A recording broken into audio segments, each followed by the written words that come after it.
Welcome students, आप सभी का स्वागत है द प्रेप हैक के ऑनलाइन प्लेटफॉर्म पर। यहाँ पर वनडे कॉम्पिटिटिव एग्जामिनेशन में जो जीके जीएस का पोर्शन होता है, हिस्ट्री सब्जेक्ट यहाँ पर कराया जा रहा है। ध्यान रखना है, वनडे कॉम्पिटिटिव एग्जामिनेशन की तैयारी में जो भी बच्चे यहाँ पर संलग्न होंगे, चाहे वो एसएससी हो, चाहे रेलवे हो, चाहे बिहार से संबंधित कोई भी एग्जामिनेशन हो, उसमें जीके का जो मोस्ट इंपॉर्टेंट पार्ट होता है उसमें हिस्ट्री सेक्शन को अभी हम कवर कर रहे हैं। एंशिएंट इंडिया आपको कराया जा रहा है और एंशिएंट इंडिया में अभी तक हमने टोटल हड़प्पा, मतलब हमने स्टोन एज से आपको बताया था, लेकिन अधिकतर पार्ट स्टोन एज का नहीं है। हड़प्पन सिविलाइजेशन से आपका मेन सिलेबस शुरू होता है। तो हड़प्पन सिविलाइजेशन से लेके अभी तक हमने मौर्यन तक कर लिया है, मौर्य एम्पायर तक आपको कंपाइल करा दिया गया है। मौर्यन एम्पायर के बाद हम पोस्ट मॉडर्न की तरफ बढ़ रहे हैं। तो जो बच्चे बिल्कुल नए होंगे या बाद में जो ऑफलाइन क्लास देखेंगे या बाद में जिनको यूट्यूब पर क्लासेज मिलेंगी, वो प्लेलिस्ट में जाइएगा, द प्रेप हैक के प्लेलिस्ट में जाइएगा और पिछला सेक्शन आप देख सकते हैं। जितना एग्जाम की नीड होती है उस एग्जाम की नीड को हमने यहाँ पर फुलफिल कराया है। विशेष ये ध्यान रखना है कि कॉन्सेप्चुअल पार्ट पर विशेष फोकस आपको करना होगा। एग्जाम ओरिएंट को ध्यान रखा गया है। पुराना जो PYQ है, 10 साल का PYQ का हमने यहाँ पर निचोड़ आपके सामने प्रेजेंट किया है और कोशिश हमारी ये रहेगी कि किसी भी एग्जाम में जो कॉन्सेप्चुअल पार्ट को जो आप छोड़ देते हैं या किसी प्रकार के प्रश्न में आपको दिक्कत होती है, वो दोनों को यहाँ पर क्या करें, हम आपके साथ यहाँ पर चर्चा कर ले ताकि आपका वो ठीक रहे। तो चलिए आप आज का सेक्शन शुरू करते हैं बिना किसी देरी के। सबसे पहले आपको मैप दिखाते हैं। तो याद होगा हमने बताया था मौर्य एम्पायर के समय में टोटल का टोटल जो भारत का नॉर्दर्न वेस्टर्न पार्ट है किसके अधीन था। नॉर्दर्न वेस्टर्न पार्ट हमने बताया था कि यहाँ पर पहले अलेक्जेंडर जब अटैक करेगा, जो वापस जाएगा तो सेल्यूकस निकेटर को दिया जाएगा। सेल्यूकस निकेटर को पराजित करेगा चंद्रगुप्त मौर्य और 305 ईस्वी में पूरा का पूरा एरिया किसके होगा, मौर्यन एम्पायर में होगा। लेकिन मौर्य एम्पायर के डिक्लाइन के बाद ही, उसका डिक्लाइन होने के साथ ही जो उसका अंतिम किंग होगा वृद्धरथ, उसकी हत्या कर देगा कौन, शिशुनाग। उसका कमांडर इन चीफ होगा, ठीक है, मिलिट्री एक्सेस उसके पास होगी, राजा भी कमजोर हो चुका है। तो क्या होता है कि उसमें शिशुनाग ने क्या किया था, इस डायनेस्टी का, मौर्यन एम्पायर का समापन करके शुंग डायनेस्टी की शुरुआत की थी। अब शुंगा डायनेस्टी के दौरान क्या होता है, ये जो इलाका है, जो ग्रीक का इलाका पहले था, यहाँ से ये एरिया इनका कमजोर पड़ जाता है मौर्यन के लास्ट फेज में। तो यहाँ पर इंडो ग्रीक विभिन्न प्रकार के जो फॉरेन इन्वेड्स होते हैं इस एरिया में होने शुरू हो जाएंगे, क्योंकि कोई भी ऐसा प्रतापी शासक यहाँ पर नहीं है, यूनिटी वाला कोई शासक नहीं है जो इस एरिया को बचाए रख सके। तो चूंकि ये हमारा बाउंड्री कमजोर होता है तो आप विभिन्न प्रकार के अटैक होंगे, तो कई क्रम में इन्वेजन होना है। हम इन्वेजन की भी चर्चा करेंगे। अभी सबसे पहले शुरू करते हैं कि इस एरिया में जो शुंग डायनेस्टी होगा, शुंग के बाद कण्व डायनेस्टी आएगा, दोनों ब्राह्मण डायनेस्टी है। इसका अर्थ है कि यहाँ पर मौर्य एम्पायर में देखा जाए तो आजीवक संप्रदाय को दशरथ फॉलो करता है, अशोक फॉलो करता है किसको, बौद्ध धर्म को, बुद्धिज्म सेक्ट को, और इससे पहले देखेंगे तो जैन धर्म, जैनिज्म सेक्ट को फॉलो करता था चंद्रगुप्त मौर्य। तो यहाँ पर लगभग मान के चलना है कि ब्राह्मण धर्म का डिक्लाइन उस समय हो चुका होता है। इसी को फिर से रिवाइव कौन करेगा, पुष्यमित्र शुंग करेगा। आने के साथ ही ब्राह्मणिज्म या ब्राह्मणिज्म सेक्ट से संबंधित विभिन्न प्रकार का कार्य उसके इकोनॉमी पर भी देखेगा, उसके प्रशासनिक एडमिनिस्ट्रेशन पर भी आप देखेंगे, और देखेंगे कि राजत्व का जो सिद्धांत होगा उसमें भी ब्राह्मणिज्म को ज्यादा डोमिनेंट लेके चलेगा। चलिए आगे शुरुआत करते हैं। पोस्ट मौर्यन एम्पायर 185 BC से 300 BC तक अप्रॉक्स मान के चल रहे हैं। 185 क्योंकि बताया था कि मौर्य वंश का जो अंतिम शासक था वृद्धरथ, उसकी हत्या उसका कमांडर इन चीफ करता है पुष्यमित्र शुंग और शुंग डायनेस्टी की शुरुआत करता है। पॉलिटिकल फॉर्मेशन क्या है कि इस पूरे इलाका में चूंकि राजा जैसे ही एक केंद्रीय शासन अचानक धाराशायी हो जाएगा, तो फ्यूडल सिस्टम में जो अलग अलग प्रोविंस के किंग रहेंगे वो अलग अलग क्षेत्रों में स्वतंत्र राज्य, फ्री स्टेट्स की स्थापना कर लेंगे। तो हमने आपको ये दिखाया था पॉलिटिकल फ्रेगमेंटेशन हो चुका है, पूरा एरिया अलग अलग राज्यों के रूप में उपस्थित हो चुका है। मतलब इससे पहले मौर्य एम्पायर में जो हम सेंट्रल एडमिनिस्ट्रेशन देख रहे थे, वो केंद्रीकरण का प्रवृत्ति धीरे धीरे क्या होता है, डिक्लाइन हो चुका है। अलग अलग राज्यों में वही उसी के फ्यूडल सिस्टम में लोगों ने क्या किया, कब्जा करके स्वतंत्र अपने आप को घोषित कर दिया है। तो डायनेस्टीज क्या है, बहुत प्रकार के डायनेस्टीज यहाँ पर उत्पन्न होंगे जो कि फ्यूडल सिस्टम का ही पार्ट होगा और कल्चरल प्रोसेसिंग होगा। क्योंकि पहले क्या होता था, बौद्ध धर्म को, बुद्ध मतलब धम्म का प्रयोग करके अशोक ने क्या किया था, पूरा पॉलिटिकल बाउंड्री को एकजुट किया था, लोगों को एकजुट किया था और उसको बहुत अधिक एटिकेटेड बनाया था। क्योंकि हमने बताया था कि मोरल वैल्यूज को डेप्थ तक ले जाएगा अशोक, लेकिन बाद में उसके जो सक्सीडर रहेंगे इतने वीक हो जाएंगे कि इस धर्म को पूरा का पूरा या इस प्रकार के सेंटिमेंट को कैरी ऑन करने में सफल नहीं रहेगा। तो यहाँ अलग अलग इलाका में अलग अलग कल्चरल इन्वेड होना शुरू होगा। देखेंगे नॉर्दर्न वेस्ट पार्ट से अलग अलग समुदाय के लोग आएंगे, इंडो ग्रीक आएंगे, पार्थियंस आएंगे, शक आएंगे, कुषाण आएंगे, वो अलग प्रकार के धर्म को मानते हैं। तो उनका रिलीजियस जो पर्पस होगा वो क्या करेंगे, यहां पर इंप्लांट करेंगे और यहां पर कंपोजिट कल्चर टाइप की चीजें आपको देखने को मिलेंगी। फिर आगे मॉडर्न डिक्लाइन का कॉजेज हमने पिछला बार ही बताया था। ये पूरा का पूरा मॉडर्न एम्पायर, लेकिन अब सुंगा एम्पायर मात्र इस क्षेत्र में आके सिमट चुका है। ये का पूरा जो एरिया है वो छूट चुका है। इस एरिया में अलग अलग शासन सातवाहन एम्पायर कायम हो चुका है। साउथ में आपको चोल, केरल पुत्र, सत्य पुत्र की हमने चर्चा पहले भी की थी। मौर्य के समय भी रहा था, अशोक के समय भी रहेगा और अंतिम फेज तक आठवीं राज्य यहां पर रहेंगे, आपको दिखाया था। तो ये एरिया जो फ्री होगा तो यहां पर विदेशी अटैक, जो यहां पर पहले से यूनानी लोग थे, सेल्यूकस निकेटर का जो वंशज है उनके पास उनकी मंशा जगेगी कि क्यों ना हमने, जो कि सेल्यूकस निकेटर भी इस क्षेत्र को नहीं जीत पाया था, तो इनकी मंशा है तो ये फिर से इन्वेड करेंगे। चूंकि ये पॉलिटिकल बाउंड्री कमजोर हो चुका है, इंडिया का नॉर्दर्न वेस्टर्न सब कॉन्टिनेंट क्या होता है, कमजोर हो चुका है, तो इसका लाभ लेंगे।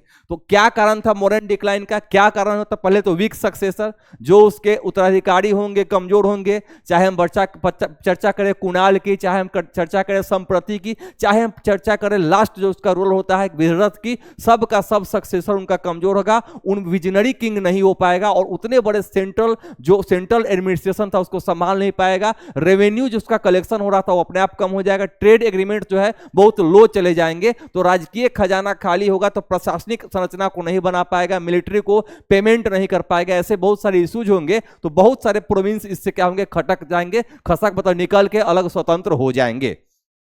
प्रोविंशियल इंडिपेंडेंसी जो था, जैसे कलिंग हो गया, नॉर्थ वेस्ट अपने आप छूट जाएगा। कलिंग फिर से स्वतंत्र हो जाएगा क्योंकि अशोक ने उसको जीता था। बहुत अधिक पावर उसको लगाना पड़ा था, बहुत अधिक विजन लगाना पड़ा था, तब जाके अशोक कलिंग को कब्जा कर पाया था। तो कलिंग शुरू से ही विद्रोही क्षेत्र है। इसके बाद इसके सक्सेसर टाइम में कलिंग फिर से फ्री हो जाएगा। इकोनॉमिक स्ट्रेन फ्रॉम वार्स, बहुत बार युद्ध होंगे, अलग अलग क्षेत्रों में युद्ध होंगे। तो जब भी युद्ध का काल आता है तो इकोनॉमिक एक्टिविटीज अपने आप कम हो जाती है।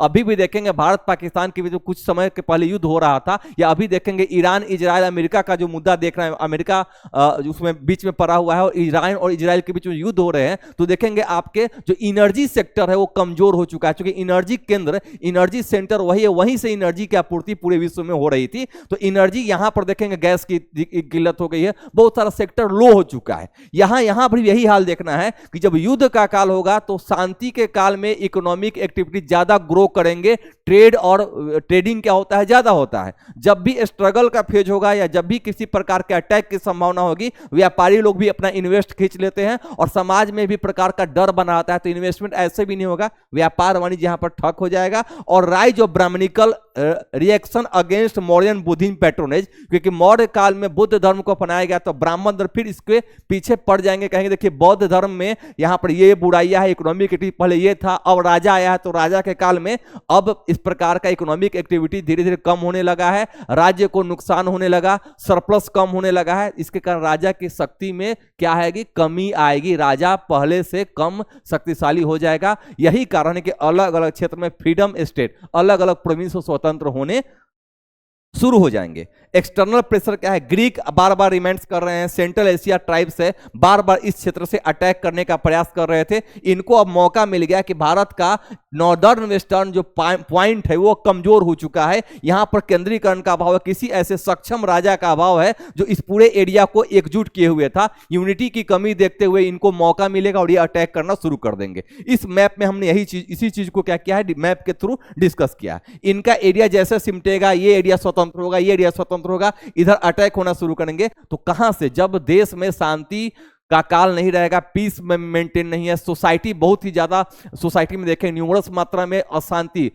फैली हुई है, इकोनॉमिक एक्टिविटीज कम हो जाएंगी, व्यापार वाणिज्य जैसे कम होगा अपने आप संसाधन कम होगा, सरप्लस अमाउंट का कुछ यूज नहीं हो पाएगा और इसके कारण क्या होगा, डिक्लाइन होना ही है। तो ये सब कारण है जो मॉडर्न एम्पायर का क्या होता है, डिक्लाइन हो जाता है, समाप्त हो जाता है। टाइम रिव्यू भी दिखाया मैंने, 185 से 73 BC बिफोर कॉमन एरा तक सुंग राइज करेंगे और इसी सुंग के समय में इंडो ग्रीक बाहर से नॉर्दर्न वेस्टर्न पॉइंट से अटैक करेंगे। 73 से 28 BC तक यहाँ पर कण्व डायनेस्टी में आएगा, मगध में कण्व शासन होंगे। अंतिम राजा जो होगा सुशर्मा की हत्या करके यहाँ कण्व डायनेस्टी की सत्ता स्थापित हो जाएगी।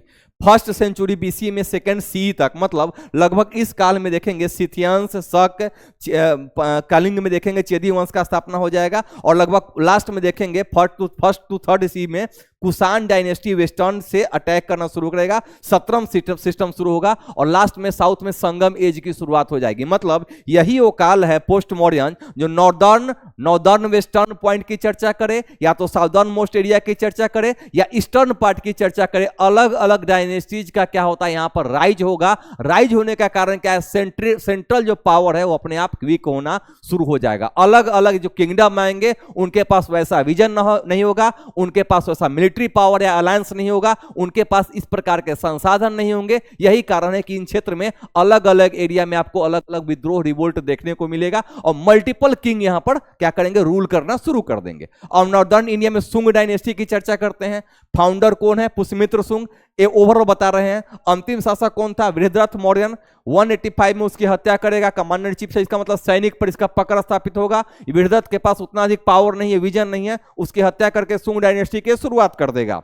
कैपिटल ये पाटलिपुत्र रहेगा। इसके 10 रूलर ने लगभग 112 साल तक सुंग डायनेस्टी का शासन किया है। लेकिन मेन जो कौन है, चूंकि मेन शासक के बारे में पूछा जाता है तो सुंग डायनेस्टी का पुष्यमित्र सुंग भी है। उसका बेटा अग्निमित्र कुछ समय तक फेमस होगा। मालविका अग्निपुत्र कालिदास का एक नाटक है जिसमें अग्निमित्र के बारे में बताया गया है। तो 2 शासक प्रोमिनेंट हो गए, बाकी शासकों के बारे में विशेष जानकारी नहीं। जैसे हमने बताया था नंद डायनेस्टी में महापद्म नंद के बाद सीधे हम किसको, धनानंद को पढ़ते हैं लास्ट रूलर में। बीच के शासकों के 10 शासक बीच में और है, लेकिन हमें उसकी जानकारी नहीं है क्योंकि कुछ विशेष काम नहीं करेगा। जब तक आप कोई विशेष काम नहीं करेंगे, एक्स्ट्रा एफर्ट नहीं लेंगे, तब तक आपका नाम विश्व में नहीं गूंजेगा। कुछ ना कुछ नवीन दोगे तभी तुम्हारा नाम होने वाला। यहां भी इसी चीज को इंप्लाई आपको इंप्लीमेंट कर देना है। आगे देखिए अचीवमेंट क्या है, तो हुनाज रिपेल्ड, हुनाज रिवाइव। यहां पर हुन अटैक को क्या करेगा, प्रभावित करेगा। जब हुन अटैक करेंगे तो उसको धकेलेगा, उस एरिया से हटाएगा, और नया प्रकार का ब्राह्मणिकल टैक्स का उदय होगा। ब्राह्मण धर्म का फिर से राइज होना शुरू होगा। बौद्ध धर्म और पैरेलल जो धर्म थे उसमें कमी देखी जाएगी, क्योंकि राजा ब्राह्मण है और ब्राह्मण धर्म को प्रमोट करेगा। फिर यहां देखिए ब्राह्मणिज्म जो होंगे, अश्वमेध यज्ञ करवाएगा, बहुत वाजपेयी यज्ञ करवाएगा। यज्ञ के द्वारा जनता के बीच में अपनी उपस्थिति मजबूत करेगा। राजा अपनी उपस्थिति मजबूत करेगा, और पुरोहित क्या करेगा, समाज में उसको भी काम नहीं करना पड़ेगा, राजा के प्रश्रय में रहेगा, कोर्ट में रहेगा, तो उसको पुरोहित को ही फायदा है। तो राजा पुरोहित दोनों मिलकर शासन करेंगे। जनता के बीच में राजा को लोकप्रिय कौन बनाएगा, पुरोहित बनाएगा। यज्ञ के द्वारा जनता को कलेक्ट किया जाएगा, राजा को यज्ञ से शक्ति मिलेगा, राजा का दैवीयकरण करेगा, जनता को बोलेगा कि राजा को तुम टैक्स दो, राजा के रूल एंड ऑर्डर को मानो, क्योंकि इसलिए देवता के द्वारा इसको पृथ्वी पर शासन करने के लिए भेजा गया है। न्याय प्रिय राजा है, ऐसा वो कॉन्सेप्ट बनाएगा। बहुत सारा कहानी लिखेगा, बहुत सारा टेक्स्ट लिखेगा, राजा को प्रमोट करेगा। दोनों के बीच में संबंध है, इसको समझना है। फिर यहां पर भरूच स्तूप है सांची का, तो यह बार बार आरोप लगता है कि सुंग डायनेस्टी में खासकर इन पर खास आरोप लगेगा कि सुंग डायनेस्टी के दौरान बौद्धिस्ट बहुत सारा बौद्ध धर्म के बहुत सारे स्तूप को नष्ट किया गया। गलत, यहां पर हो सकता है उसको ज्यादा प्रमोट नहीं करेगा, लेकिन यहां पर भरूच और सांची के स्तूप को रिवाइव करवाया था पुष्यमित्र सुंग ने। इसको ध्यान रखना है। 84,000 स्तूपों को बनाने या रिवाइव कराने की जानकारी मिलती है। इसका मतलब है कि हो सकता है प्रमोट ज्यादा नहीं करेगा, लेकिन अन्य धर्म के लोग भी इसके शासन में रहेंगे, इसको ध्यान रखना है। यहां पर सुंग एरा में देखेंगे तो तोरण द्वार बनाया जाएगा। जहां जो भरूच स्तूप है उसका रेलिका बनाया गया, इसी तोरण द्वार को दिखाया गया है, ये सजाएगा। इसका मतलब है कि ऐसा नहीं है कि ब्राह्मण धर्म को फॉलो करने के कारण राजा का धर्म नहीं छोड़ेगा। राजकीय धर्म राजा के कर्तव्य को नहीं भूलेगा, और बौद्ध धर्म के जो सेंटर्स है उसको रिवाइव कराने का काम, रेजुनेट कराने का काम पुष्यमित्र सुंग के द्वारा किया जाएगा। लेकिन सबसे अधिक प्रमोट करेगा अपने धर्म का, ब्राह्मणिज्म का, इसको ध्यान रखना है। अब कण्व डायनेस्टी आएंगे। जो अंतिम शासक है वासुदेव कण्व, इसका जो मिनिस्टर होता है किसका, देवभूति का। तो सुंग डायनेस्टी का जो अंतिम राजा है उसका नाम है देवभूति। उसकी हत्या करके कौन आएगा, वासुदेव को। ये भी ब्राह्मण ही है। तो यहां भी क्या होगा, सक्सेडर क्या चूंकि वीक है तो उसको हरा के क्या करेगा, ये शासन पर कब्जा कर लेगा। कब्जा करने के बाद लगभग 4 शासकों ने यहां पर शासन किया। पाटलिपुत्र राजधानी रहेगा, सेकेंड राजधानी विदिशा को लोग बनाएगा। दोनों को यूज करके शासन करेंगे। शासक कमजोर है। सुंगाज के समय में देखेंगे यहां पर इसी समय क्या करेगा, कण्व डायनेस्टी के समय ही साउथ इंडिया में सिमुक नामक व्यक्ति ने सातवाहन डायनेस्टी की शुरुआत की और सातवाहनों ने क्या किया, नॉर्थ इंडिया को इन्वेड करना शुरू किया और इस पार्ट पर कब्जा करना शुरू करेंगे। मतलब सातवाहन काल के दौरान सुंग डायनेस्टी या कण्व डायनेस्टी का पतन होना शुरू होगा, डिक्लाइन फेज शुरू हो गया। संस्कृत लिटरेचर, चूंकि ब्राह्मण धर्म है तो संस्कृत धर्म का, संस्कृत का काफी यूज करेंगे। पुष्यमित्र शुंग के समय में पतंजलि का चर्चा सुना जाएगा, महाभाष्य की रचना करेंगे पतंजलि, उसका राजकीय पुरोहित भी है, यज्ञ भी करवाएगा, इस प्रकार की चर्चा सुनेंगे। इसके दरबार में और भी बहुत बड़े बड़े मतलब देखा जाए उस समय के एस्ट्रोलॉजर, उस समय के धार्मिक गुरु रहेंगे और ब्राह्मण धर्म को प्रमोट करने में इनकी भूमिका रहेगी, क्योंकि खुद ये ब्राह्मण है। अब वेस्टर्न और नॉर्दर्न इन्वर्स की चर्चा करेंगे तो नॉर्दर्न वेस्टर्न पार्ट में इंडो ग्रीक अटैक करेगा, क्योंकि वो बाउंड्री कमजोर है, वहां पर कोई भी शासक नहीं है जो एरिया को जीत सके। अलग अलग ट्रूप में, अलग अलग रीजन में छोटे छोटे शासक यहां पर शासन कर रहे हैं। इसी दौरान इमरजेंट पोस्ट होगा, मतलब मौर्य का पूरा का एडमिनिस्ट्रेशन वहां पर भंग हो चुका है। पहले से इंडो ग्रीक के लोग वहां बसे हुए थे। हमने पहले बताया था कि सेल्यूकस निकेटर के समय में जनता जो है लगभग वहां पर अरामाइक लिपि का प्रयोग कर रहा है। अशोक भी उसको साधते, अरामाइक लिपि, खरोष्टी लिपि का उपयोग करके पिलर एडिक्ट में उसको सूचना देता है, राजकीय ऑर्डर देता है। यहां भी ध्यान रखना है, उस जनता के सहयोग से क्या करेगा, यहां पर अटैक करेगा। इंडो ग्रीक मतलब इंडियन जो ग्रीक है, जो इंडिया के उस पार्ट में बसे हुए थे, उनका शासन, उसके राजा का शासन मिलकर इस एरिया पर अटैक करेगा। राजा का नाम होगा डेमेट्रियस। सेकेंड बीसीई में यह अटैक करेगा। जो पूर्ण राजा होगा उसका नाम है मीनांडर। मीनांडर के समय में, चूंकि मीनांडर क्या करेगा, जब भी कोई ट्राइबल कमिटी अटैक करता है तो मीनांडर क्या करता है, बौद्ध धर्म के प्रति समर्पित होता है। कारण है कि मीनांडर को एक व्यक्ति मिलता है, उनका नाम है नागसेन। ये बुद्धिस्ट रहते हैं, बौद्ध धर्म के गुरु होते हैं, तो उनसे वो वार्तालाप करता है। उस वार्तालाप को मिलिंद पन्हों में दिखाया गया है, जहां पर मीनांडर कुछ प्रश्न करता है, फिलोसफी प्रश्न उनके सामने रखेगा, उसका उत्तर देते हैं कौन, यहां पर नागसेन। तो मिलिंद पन्हों के रूप में उसको लिखा गया है। और मीनांडर बौद्ध धर्म से इतना अधिक प्रभावित होगा कि राजकीय धर्म के रूप में बौद्ध धर्म को स्थापित कर देगा। मतलब बौद्ध धर्म का फिर से रिवाइव इसके काल में होना शुरू हो जाएगा। अफगानिस्तान, पंजाब, गंधार, मतलब अफगानिस्तान पाकिस्तान को पार्ट को वहां पर कंट्रोल करके साकल एक जगह है, उसको राजधानी बनाएगा कौन, इंडो ग्रीक शासन करेगा। यहां पर हेलेनिस्टिक आर्ट की चर्चा करेंगे, जिसको गांधार स्कूल, गांधार स्टाइल बोलते हैं, गांधार स्कूल ऑफ आर्ट्स बोलते हैं। महात्मा बुद्ध की पहली मूर्ति यहां पर बनाई जाएगी। ऐसे बोला जाए तो मथुरा कला में पहली मूर्ति बनती है, लेकिन यहां पर जो देखिएगा उस एरिया में जो चूना पत्थर की प्रधानता है, जो लोकल वहां पर मिनरल्स होंगे उसका यूज करके बुद्ध की पहली मूर्ति बनाएंगे। और बुद्ध की मूर्ति में प्रभाव किसका होगा, यूनानी प्रभाव होगा। यूनानी देवता अपोलो और यूनानी देवता जो भी रहेंगे उनके आधार पर महात्मा बुद्ध की प्रथम मूर्ति ये बनाएंगे। क्योंकि बौद्ध धर्म को स्वीकार किया है तो बौद्ध धर्म से जुड़ा हुआ हर पहलू इनके राजकाज में आपको देखने को मिलेगा।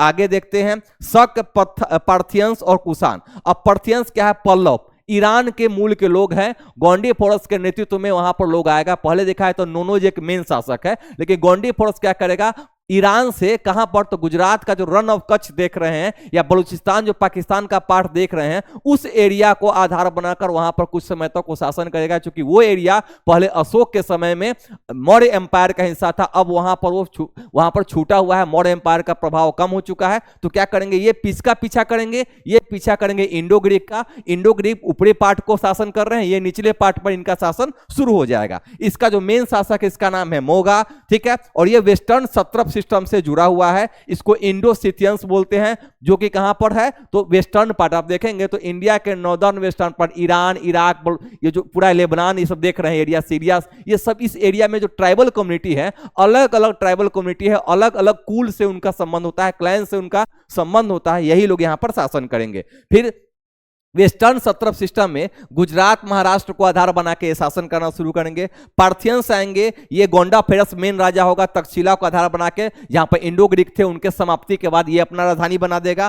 फिर कुषाण आएंगे 30 से 37 ईस्वी तक। यहां पर कुजुल कटफिसेस नामक एक व्यक्ति है जो यूची कबीला का एक शासक है, वो क्या करेगा, कुषाण डायनेस्टी की स्थापना करेंगे। का मूल देश देखिएगा चाइना, तो चूंकि चाइना से माउंट एवरेस्ट पार करके तो भारत में आ नहीं सकते हैं, नेचुरल बाउंड्री है, तो ये क्या करेंगे, ये अफगानिस्तान मतलब ताजिकिस्तान, कुर्गिस्तान, ये सब होते हुए अफगानिस्तान से होते हुए बोलन दर्रा, खैबर दर्रा, गोलन दर्रा का यूज करके भारत में इन्वेड करेंगे और सिथियंस के पीछे ये आना शुरू कर देंगे। यहां पर आने के साथ इस समय का सबसे जो प्रोमिनेंट रूलर होगा उसका नाम है कुषाण, कनिष्क नाम है। तो कनिष्क सबसे महान शासक होगा, यह भी बौद्ध धर्म को अपनाएगा। इसी के संदर्भ में इसी के समय में क्या होता है, बौद्ध धर्म का 4th कन्वेंशन काउंसिल होता है कश्मीर के कुंडल वन में, और वहां पर हीनयान महायान 2 भाग में बौद्ध धर्म बढ़ जाता है। महायान धर्म में महात्मा बुद्ध को एज अ देवता पूजा जाएगा, तो कुषाण धर्म इसी धर्म को मतलब महायान शाखा को प्रमोट करेगा और कुषाण धर्म के कुषाण शासकों के दौरान बौद्ध धर्म को प्रमोट किया जाएगा। देखेंगे पूरा का पूरा बौद्धिस्ट कल्चर यहां पर देखने को मिलेगा।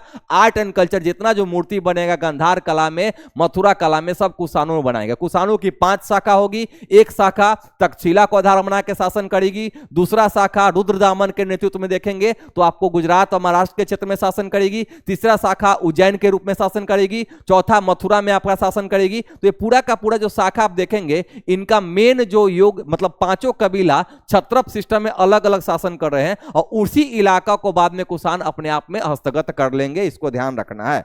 कनिष्क मेन शासक है। पोस्ट मॉडर्न में देखा जाए तो यहां पर कुषाण, शक, सातवाहन, साउथ इंडिया में चलेंगे तो सातवाहन मिलेगा। कुषाणों का मेन क्या था, इंडो ग्रीक शासकों ने सबसे पहले गोल्ड का कॉइन जारी किया। कुषाणों ने क्या किया, शुद्ध कॉइन जारी करना शुरू किया, क्योंकि इनके पास ट्रेड रूट पर बसे हुए थे, सिल्क रूट का डेवलपमेंट हो चुका था, तो ट्रेडिंग अधिक हो रहा है, इकोनॉमिक एक्टिविटीज काफी अधिक मात्रा में है, तो इनॉर्मस मात्रा में, सरप्लस मात्रा में व्यापार वाणिज्य के कारण इनके पास एक नया बहुत सारा क्षेत्र मिलेगा, खनिज संसाधन इनके पास होंगे, तो गोल्ड का ये सिक्का चलाएंगे। इसका अर्थ है कि व्यापार वाणिज्य जब समृद्ध रहता है तो यहां पर समाज भी ज्यादा समृद्ध होगा। तो कुषाणों के दौरान ये देखा जाएगा व्यापारिक मार्ग पर इनका कंट्रोल है, तो ज्यादा रिच होंगे और ज्यादा समृद्ध होने के कारण ये गोल्ड का सिक्का जारी करेंगे। उस दौरान आर्ट एंड कल्चर पर विशेष फोकस करेंगे, क्योंकि हैंड टू माउथ की स्थिति नहीं है, सरप्लस है, तो उसका यूज करेंगे आर्ट एंड कल्चर में, ये ध्यान रखना है। अब आते हैं डेक्कन और ईस्ट में सातवाहन, और यहां पर जो कलिंग का जो पार्ट था उसमें चेदी राजवंश का उदय होगा, खारवेल की हम चर्चा करेंगे। यहां पर सातवाहन क्या करेंगे,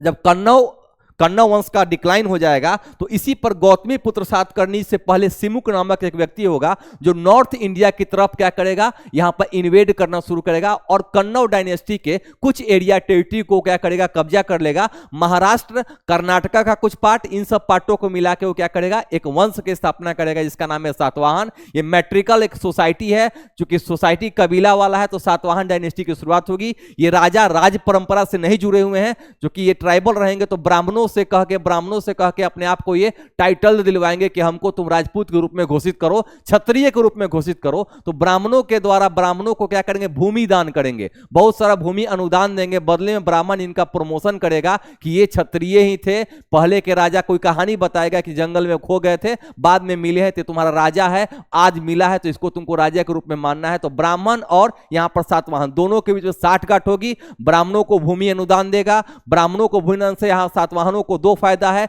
जो भूमि जंगली है, जहां पर बहुत अधिक जंगल है, उर्वर नहीं है, उसको उर्वर बनाने के लिए ब्राह्मण क्या करेंगे, अन्य लोगों को यहां पर अपने चेला चपाटी से खेती करवाएंगे। तो एक प्रकार का एग्रो लैंड का भी विस्तार इनका हो जाएगा, उससे भी क्या होगा, इनको भू राजस्व मिलना शुरू हो जाएगा। इस प्रकार के पैटर्न से आगे बढ़ना शुरू करेंगे। फिर देखेंगे यहां पर एक और चीज ध्यान रखना है, तो लगभग गौतमी पुत्र सातकर्णी इसका सबसे पावरफुल शासक होगा और इसने क्या किया था, बहुत बड़े क्षेत्र को कंट्रोल किया था। कर्नाटका, अभी के आंध्रा, सीमांध्र, सभी सेक्टर को जीतेगा।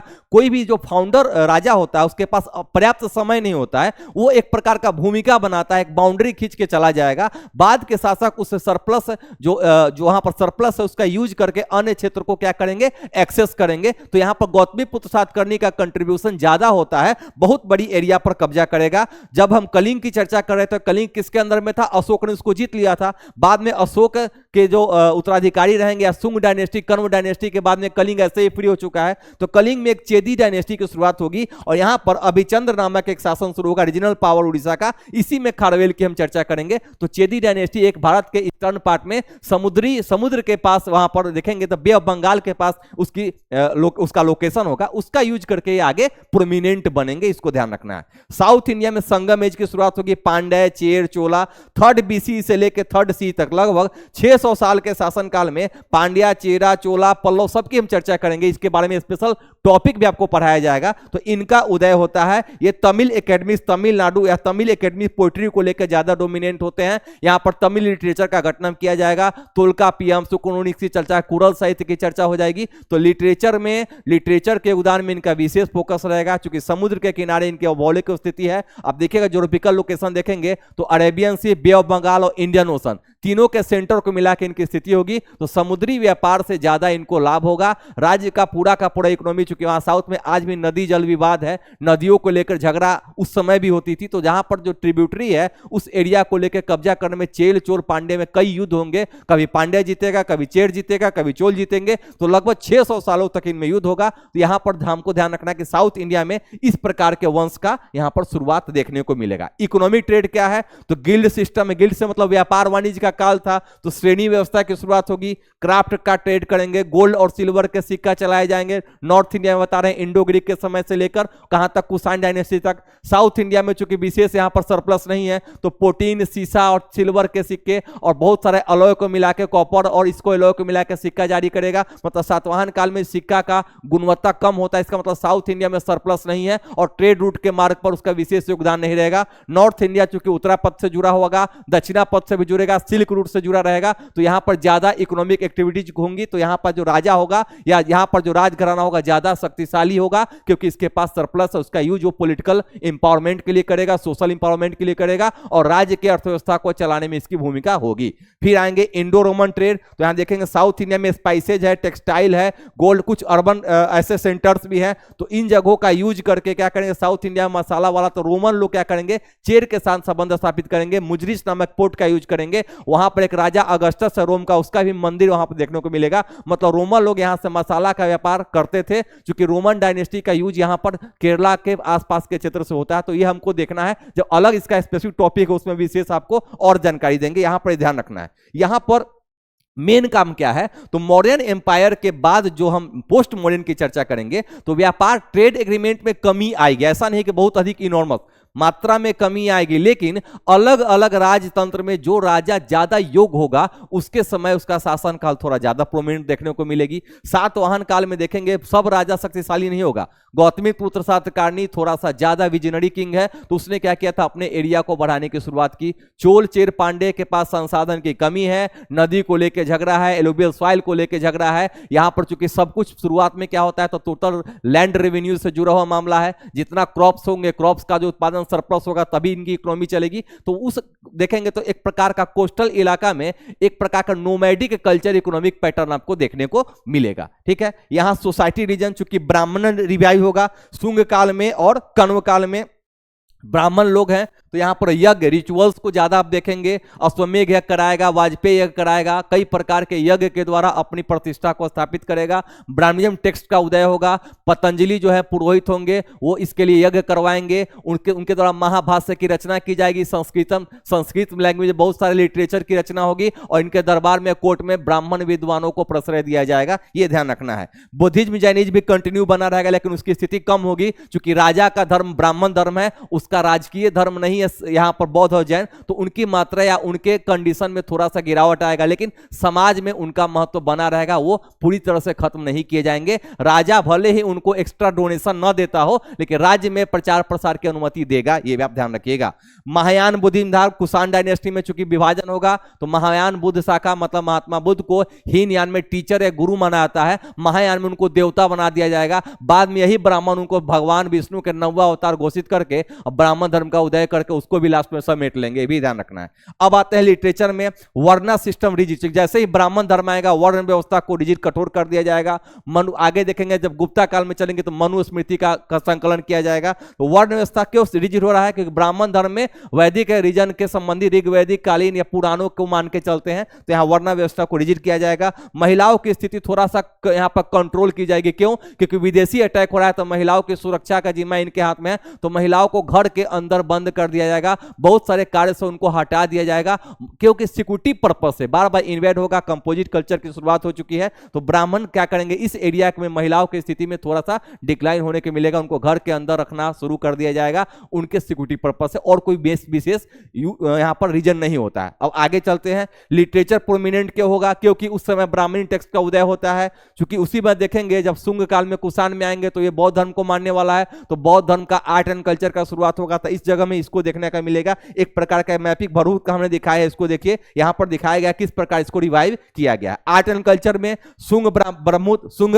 डायनेस्टी में चलेंगे तो ब्राह्मणीय टेक्स्ट की चर्चा करेंगे, साथ साथ बरहुत और सांची का रेलिंग बनवाएगा, मतलब राजा बौद्ध धर्म के प्रति समान भाव रखेगा, उसके प्रति डेडिकेटेड रहेगा और वहां का रेलिंग बनवा दिया जाएगा। ठीक है, तोरण द्वारा बनाएगा, यक्षनी की मूर्ति बनाई जाएगी। इंडो ग्रीक में देखा जाएगा तो पोर्ट्रेट्स बनाए जाएंगे। क्वाइन आर्ट देखेंगे, सिक्कों पर राजा का नाम, राजा का तिथि, कब शासन करता है, एक्यूरेट वहां पर लिखा जाएगा, ये शुरुआत करेंगे। कैलेंडर की शुरुआत की जाएगी इंडो ग्रीक के द्वारा, तो ये सब भारत को इनके द्वारा दिया जाएगा, ये ध्यान रखना है। Gandhara school of art, Mathura school of art, दोनों कुषाण डायनेस्टी के समय यहाँ बुद्ध की मूर्ति यहाँ बनाई जाएगी, उस कला के रूप में आगे इसको प्रश्रय दिया जाएगा, ये ध्यान रखना है। क्या लीगेसी है देखना है, तो पॉलिटिकल देखें तो फ्यूडलिज्म सिस्टम आएगा, मतलब सामंतवाद का शुरुआत होगा। राजा के स्थानीय जो सामंत थे, जो पहले प्रांतपति प्रोविंस में शासन कर रहे थे, वो अलग रूप से स्वतंत्र रूप से फ्री अपना बिहेव करना शुरू करेंगे, तो फ्यूडल सिस्टम की शुरुआत हो जाएगी। फ्यूडल सिस्टम में बार बार अटैक होना, एक क्षेत्र दूसरे क्षेत्र को जीतने का प्रयास करेगा, तो इकोनॉमिक एक्टिविटी ऐसे ही कम हो जाएगा। युद्ध का दौरान, युद्ध के काल में क्या होता है, ऐसे भी व्यापार वाणिज्य को ठेस पहुंचती है, तो यहां पर कम हो जाएगा। पावर देखेंगे, यूनिटी की कमी होगी, बाद में इस यूनिटी को कौन एक बार रिवाइव करेगा, गुप्ता काल में देखेंगे फिर से एक बार रिवाइव करने की कोशिश होगी, लेकिन गुप्ता सेंट्रल पावर का यूज नहीं करेंगे। अशोका के समय मौर्य एम्पायर की तरफ उनका पावर नहीं होगा, वो भी पावर शेयरिंग का मेथड लाएंगे और फ्यूडल सिस्टम को ज्यादा वो प्रमोट करेंगे, आगे उसकी चर्चा हम करेंगे। कल्चर में आर्ट फ्यूजन होता है, इंडियन हेलेस्टिक आर्ट, ट्रेड ग्लोबलाइज होता है, क्योंकि भारत के बाहर से बहुत सारे जो इन्वेडर्स होंगे वो अपना प्रचार प्रसार करेंगे, उनकी अपनी सामग्री होगी, उनका मेथड्स अलग होगा, तो भारतीय लोग क्या करेंगे, उन जगहों तक क्या करेंगे, ट्रेड करना शुरू करेंगे। सिल्क रूट का डेवलप कर चुका है कुषाण डायनेस्टी में, तो भारत का ट्रेड, भारत का जो सामान है उसका एक्सपोर्ट और इंपोर्ट, बाहर की बाहरी चीजों का इंपोर्ट भारत में, और यहाँ का जो लोकल जो वस्तु होंगे उनका एक्सपोर्ट कहा होगा, बाहर के देशों में होना शुरू हो जाएगा, तो एक चेन शुरुआत हो जाएगा इस दौरान। फिर देखेंगे क्लासिकल एज है, एग्जाम की यहां क्या है, तो विभिन्न प्रकार के ऐसे टेक्स्ट का उदय किया जाता है, धर्म का भी आप देखेंगे विस्तार होना शुरू हो जाएगा, और कुल मिला के कंक्लूजन यही है कि इस समय में एक कंपोजिट कल्चर का माहौल बन चुका है। विभिन्न राजाओं या विभिन्न प्रकार के राजाओं का यहां पर संगम देखने को मिलेगा। विदेशी अटैक्स आएंगे तो विदेशी इन्वेडर्स भी अपने कल्चर को, अपने समाज, अपने रिलीजन रिचुअल्स को, अपने रिलीजन को यहां पर क्या करेंगे, कुछ ना कुछ यहां पर समावेशित करने का प्रयास करेंगे, और भारत में कंपोजिट कल्चर की शुरुआत देखी जाएगी। तो पोस्ट मौर्य काल में चारों का चारों political, social, economic, art and culture, जो कल्चरल सभी प्रकार के चेंज देखने को मिलेंगे, लेकिन अशोका के दौरान मौर्य एम्पायर वाला सेंट्रल यूनिटी आपको देखने को नहीं मिलेगी। अलग अलग क्षेत्रों में अलग अलग डायनेस्टी का उदय होगा, जिसके कारण ट्रेड एक्टिविटी बहुत अधिक मात्रा में नहीं देखने को मिलेगा। सोसाइटी बहुत अधिक सरप्लस, यहाँ जो इनकम सरप्लस है वो नहीं हो पाता है, तो सोसाइटी अधिक रिच नहीं मिलेगी। विभिन्न प्रकार के मुद्रा व्यवस्था की शुरुआत होगी, अलग अलग सिस्टम पत्ती की शुरुआत होगी, और इस सब का लाभ लास्ट में गुप्ता एम्पायर के समय लिया जाएगा। तो चलिए आज का ये सेशन यही छोड़ते हैं, ध्यान रखना है। अब अगला जो टॉपिक हमारा गुप्ता एम्पायर होगा, गुप्ता एम्पायर में टोटल चर्चा फिर से करेंगे, फिर संगम में साउथ इंडिया हमने भी छोड़ा हुआ है, संगम में फिर से करेंगे। तो हर एक टॉपिक को कॉन्सेप्चुअल क्लैरिटी के साथ आपको पढ़ना है। फैक्चुअल डेटा कलेक्ट करोगे, कुछ दिनों के बाद तुम भूल जाओगे। आपको क्या करना है, कॉन्सेप्चुअल क्लैरिटी के साथ समझना है टॉपिक को। इस टॉपिक को इसी प्रकार समझना है, क्योंकि एग्जाम में अब प्रश्न का नेचर कॉन्सेप्चुअल हो चुका है, स्टैटिक पोर्शन या डायनेमिक पोर्शन में थोड़ा सा वेरी करना शुरू हो चुका है। तो अब चाहता है एग्जामिनर कि आपका कॉन्सेप्ट ज्यादा क्लियर हो। फैक्ट बहुत कम में पूछे जाते हैं, या फैक्ट वही पूछे जाएंगे जो लोकप्रिय फैक्ट होंगे, जो एग्जामिनेशन पॉइंट ऑफ व्यू से ज्यादा इंपॉर्टेंट होगा। तो चलिए अगले सेशन में फिर नया टॉपिक के साथ आपके साथ मिलेंगे। द प्रेप हैक चैनल को जरूर सब्सक्राइब कीजिए, ऑल जो नोटिफिकेशन उसको ऑल पर सेट कर दीजिए, ताकि कोई भी क्लासेज जहां पर जो संचालित हो रही है उसका आपको नोटिफिकेशन समय से मिल जाए, आप उसको देख सकेंगे। इसका लिंक अन्य बच्चों के साथ शेयर कीजिए, ताकि हम तक उनकी पहुंच हो और क्लास का लाभ उनको ही मिल सके। मिलते हैं अगले सेशन में। जय हिंद, जय भारत।